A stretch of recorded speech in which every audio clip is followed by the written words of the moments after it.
Hi there! If you're new to the channel, welcome!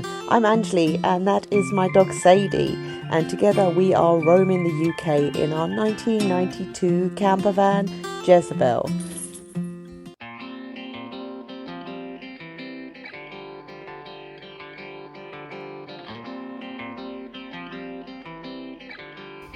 Hi and welcome to today's video. Oh, it's so nice to have you back. Thanks everyone who's been watching my videos, for tuning in, subscribing and commenting on them. Thanks everyone for watching my video on fitting my diesel heater. It's been my best performing one and I been shocked by that, so thank you everyone for watching it. Hello new subscribers.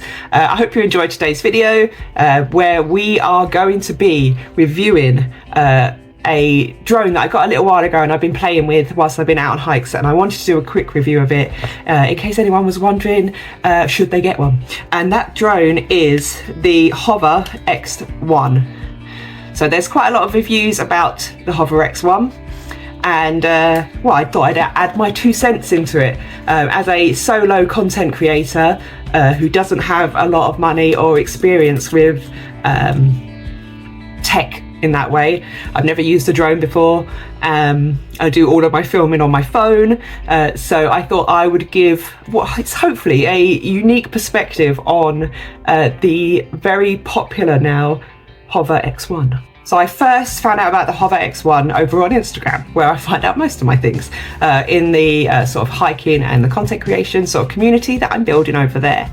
And I saw it and thought, holy moly, that's cool. Like if that thing works as well as they say it does, then that will be great for me. Yeah, I do all of my hiking on my own apart from my dog, and I need something to just be able to capture more footage in a really simple, easy way that doesn't take up a lot of space in my carrying weight. So yeah, when I saw the adverts for this HoverAir X1, I immediately had to look into it, and yeah, I mean it's cool. I'm going to tell you a bit more about the drone, but yeah, this is it here. So it's very small, you know, it's the size of my hand, fits in my pocket, and it just opens up like that. Has a camera at the front and then a camera underneath, and yeah, it just hovers and records video.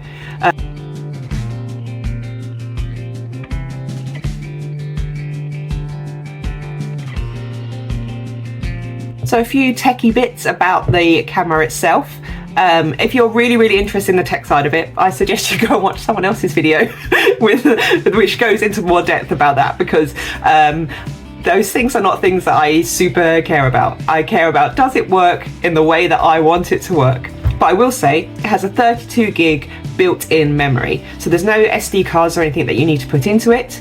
It all has a built-in memory and it saves everything, and you download it. When you connected it to the app, you can then download the videos onto your phone, and then you can store them where you need to store them. So that's really great. I've nowhere near filled up enough memory on this, and I've been playing with it a lot. But you can also, if you want, go in and delete the videos as well, so you don't really have to worry ever about running out of memory on it. I definitely haven't so far, especially if you're making stuff for content creation. You may be only taking 10 seconds here, 10 seconds there. You've got loads of space. So in the box it comes with 2 batteries and a battery charger. So you get one battery, and my other battery is in here. They take about 2 hours to charge up. So about an hour each, and they last about 10 minutes of continuous use. But I haven't run out of battery since. I make sure that they're both charged up when I go out, but I've got essentially 20 minutes of available battery footage there. So I don't ever have to worry if I'm going out for a day trip that I'm going to have a run out of battery at any time.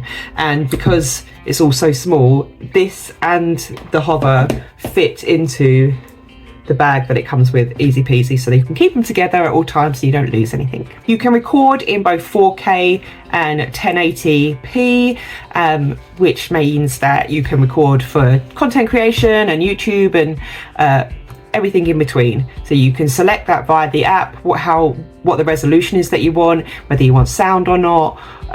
Everything like that can be done through the app. As long as the Hover is connected to it, it then tells it what to record in, which is great. So if you are looking to do really crisp videos, you can get your 4K on, and if you're just looking to do TikTok and Reels, you can do that. And now with the update, we've got the portrait mode as well as landscape, so you don't even have to edit it.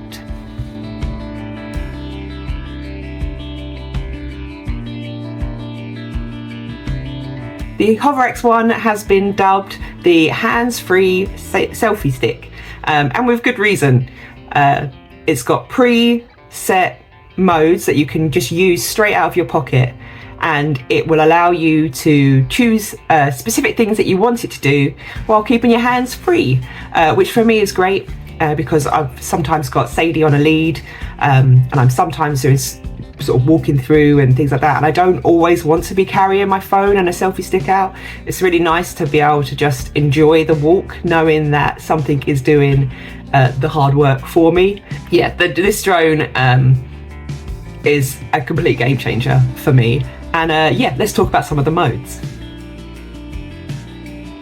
The hover mode is the first preset mode on the machine, and it's probably the one that is most used because it allows you to look at a camera with your hands free whilst you're out and about. You haven't got to set up a stand with a rock and make sure the light's great. You can pick where you want to stand, you can set it to hover. It has a microphone built in, so you can talk to the camera and it can record what's going on. Yeah, it's probably the one I've used the most easiest to use in any sort of situation as well. So if you're indoors, you can use the hover mode, easy peasy. If you're outside as well, it's fine. The only issue with it is that obviously because it's hovering in one place, if it is windy, then it will be like this as it tries to right itself and stay on target with your face. Next is the follow preset. Follow is definitely the one that I've used the most. It is amazing for taking shots of you walking through beautiful landscapes, whether it be up on a hill or whether it be walking through a forest or just through a field with some friends. This one is definitely the one that I've enjoyed using the most. And you can set it to follow you at different spaces backwards, which will allow for more of the area around you to be recorded as it stays behind further, and you can also set it for 3 different presets, so you can have it above you, in line with you, or below you, depending on what it is that you're looking to capture. Yeah, it's definitely the reason that I bought this drone, and has proven for me like the best use of it is that follow mode. I definitely recommend it for that.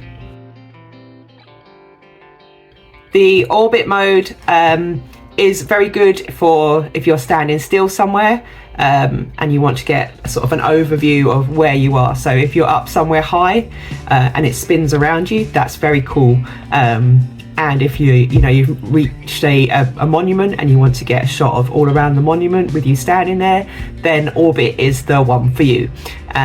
I really like this mode as well. I've used it on a couple of occasions. One was all of us in a group talking, and it sort of span around us all while we were talking. It was a nice group shot. And the other time was when I was up on Bircham Edge and was at the trig, so I could go around the trig. That was actually quite scary. It didn't manage to get all the way around because it was windy and I was afraid it was going to blow off the cliff that the trig was on. So it got a half orbit. But yeah, normally it does one full circle round and then comes back to you, which is awesome. Then we have the bird's eye view. So this time it goes up, whoosh, up into the air, takes a short video and then comes back down to you. And it seems to take 2 videos. So it takes one as it's going up and it's up in the air, and then it stops and takes another one up in the air and coming back down to you. So you can play about and edit it a bit to make, you can either put them together or you put them as separate things, but they're the videos that it takes. And again, you can tell it to go, not very far up, or I think it's up to 12 meters up in the air. So it doesn't have the range that a bigger drone has, but you can get it quite high up on a good day with good conditions, to take a view of yourself either out in a field or somewhere really cool, or a group of friends. And you can also send it up to take photos as well. So if you're, I don't know, everyone's around a campfire, you can send it up, get everyone to look up and wave, and you get a lovely photo of everyone around the campfire, which I'm very much looking forward to doing in festivals next year. Next up, we have the zoom out preset. Zoom out starts close to you, obviously, and then it zooms out to allow more of the background around you. I haven't really had a chance to play with this one, just because it hasn't sort of come up as something that I want to capture within my walking. But I did just do like a quick practice just to show you what it looks like. But yeah, this is not one that I've been using for my hiking, but I can see that it has sort of potential. If you've got like a group of people and you want to get a nice shot of everyone together, it will zoom out and allow you to take some photos that way. On the app, there are some other presets as well, which are unlocked when you have done enough of the basic level flights. So the app sort of lets you play around with it a bit, and then it logs how many of the different modes that you do. And once you've completed enough of those modes, it then unlocks some of the less basic modes. So they're not built into the model itself. So you do need to open the app, make sure that the hover is linked to the app, and then you can go in and do that. One of them is the manual mode, so you need to have played with it a bit before you can unlock the manual mode, but that will allow you to use your phone like a remote control to have a bit more control over the drone, which can allow you then to send it sort of away from you without you having to be in the picture as well. So because you'll be behind it, you can send it off to do sort of an aerial scout of the area. Again, remember like its limitations when it comes to the weather, because otherwise you will lose it. There's also the dolly mode, which is the opposite of the follow mode. So the drone will be behind you in the follow mode as you're walking, and the dolly will be in front of you, and it fixes on your face as you walk forward. It moves backwards with you, which I think would be quite fun for things where you're doing more movement. So if you're on a bike or something, you can have it in front of you and you could be cycling along, and it can take a picture of you cycling with the road or the scenery around you. I think that'd be quite cool.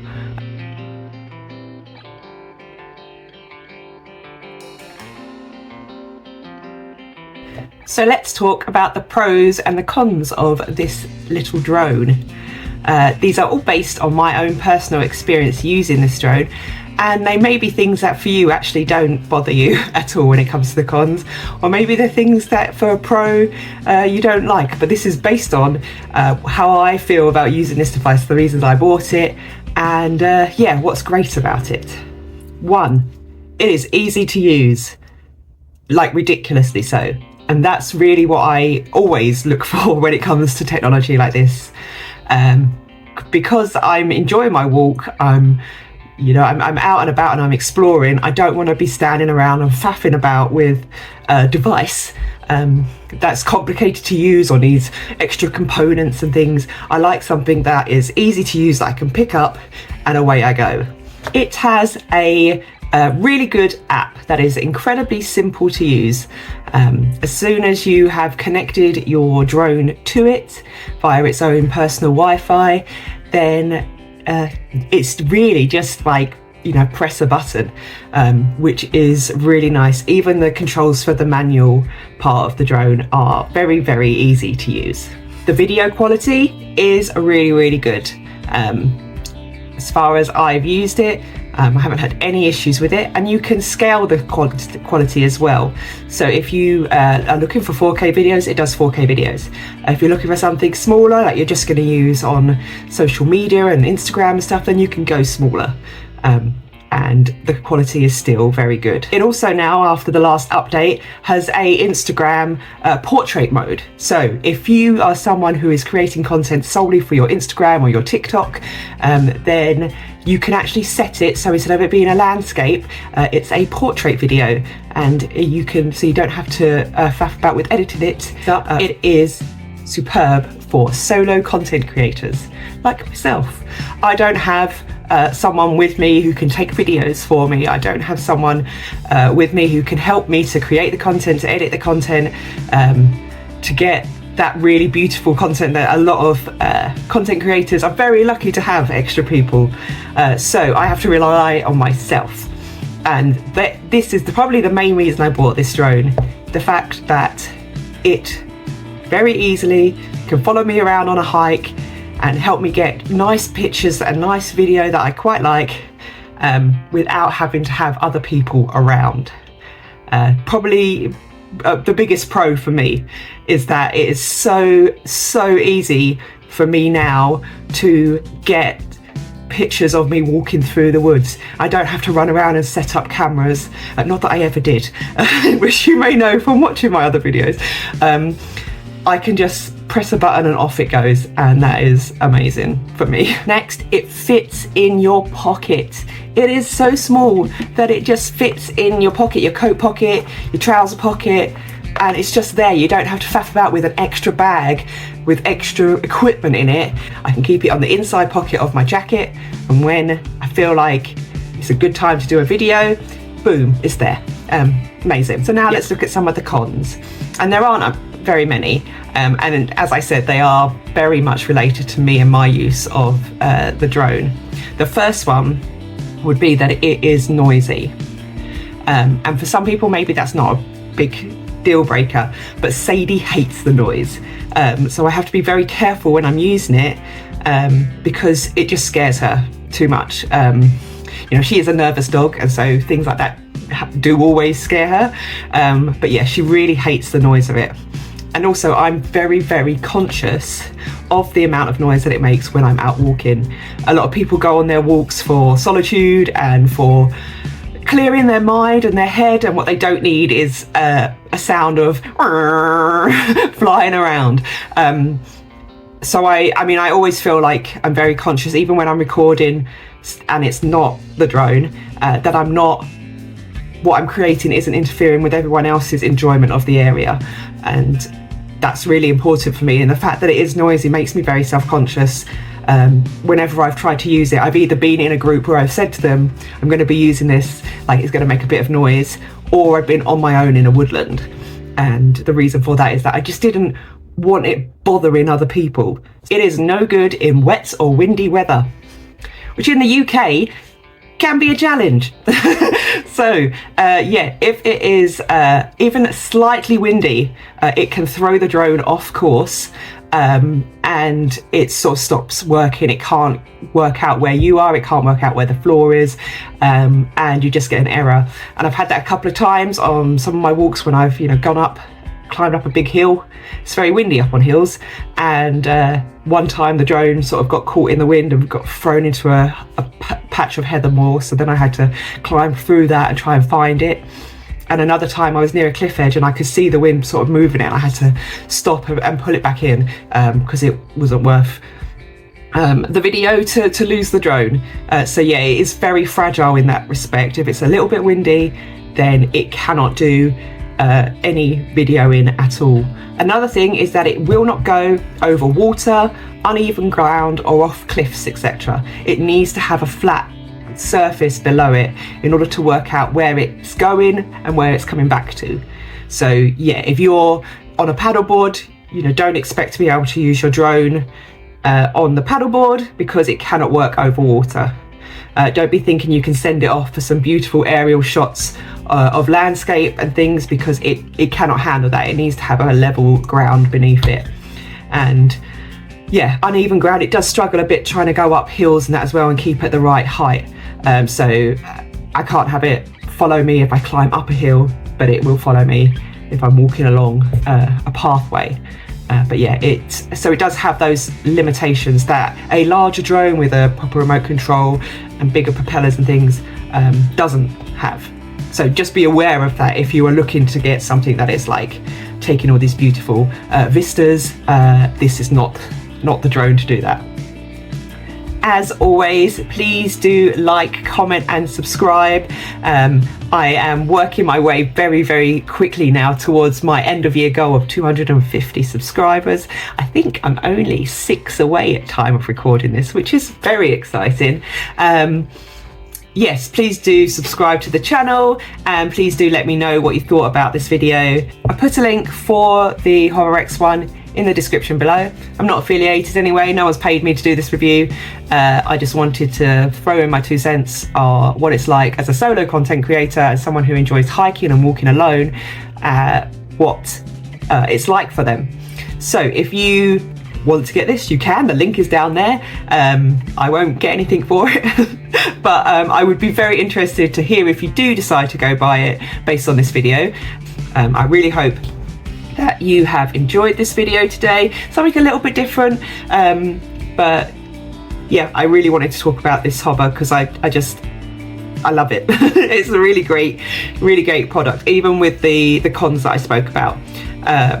You know, it's still, the pros far outweigh it. I definitely would recommend, if you are interested in getting some cool shots, you don't want to have to faff about with remote controls and large bags and things, then this is the drone for you. Thank you so much for coming along today, and I hope that you enjoyed the video. I will see you in the new year, and over the next couple of weeks while I take a break for Christmas, you can tune in to compilations of my solo hikes since I started the channel in April this year. Till then, I shall see you in 2024. Bye!